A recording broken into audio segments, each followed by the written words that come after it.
The strangest thing about this affair is that, despite my knack for fabricating stories about where I was going, it has never been difficult to conjure up some excuse.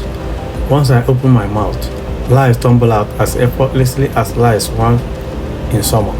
They are sweet lies too, softly crafted to evade detection. I'm not proud of it, but what can a foolish, ungrateful wretch like me do to protect himself from the consequences of a perfect marriage? I have managed to entangle myself in a web of deceit that threatens to unravel everything I cherish. I've often wrestled with the thought of confessing my infidelity to my wife, especially since EJ has been dropping hints and issuing threats about exposing me. I've been paralyzed by fear. I don't want to hurt my wife, but the truth is that my actions are already hurting her. The hypocrisy of it all is staggering.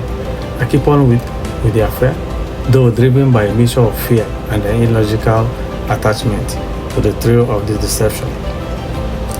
The affair has become a nightly ritual where I slip away from my home under the guise of routine, only to report to EJ, who seemed indifferent to the sanctity of marriage. For her, it's all about the immediate gratification of her desires. No matter the cost or inconvenience to me, it's my problem, as she frequently reminds me with a scornful indifference. The first time I tried to end things, her reaction was explosive. She sobbed uncontrollably, stumbling across the room in a state of near hysteric. In a moment of desperation, she reached for the phone to call my wife and reveal the entire sordid affair. My heart nearly stopped. I rushed to her, yanking the phone away in a frantic attempt to keep my secret.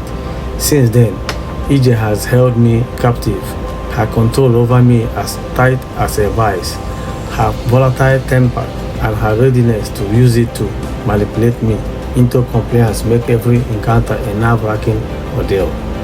EJ's emotional instability has created a toxic environment where I'm perpetually on edge.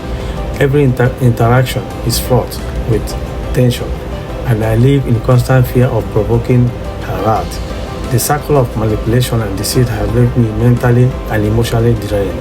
Despite the ignoring guilt that eats at me, I find myself trapped, unable to extricate myself from the affair. At times, the weight of my actions becomes so unbearable that I contemplate confessing to my wife. I imagine falling to my knees before her, begging for forgiveness and hoping she will understand. But the reality is far from that noble fantasy. How could I face her with the truth? How could I shatter the beautiful marriage we have built together for a fleeting, meaningless affair?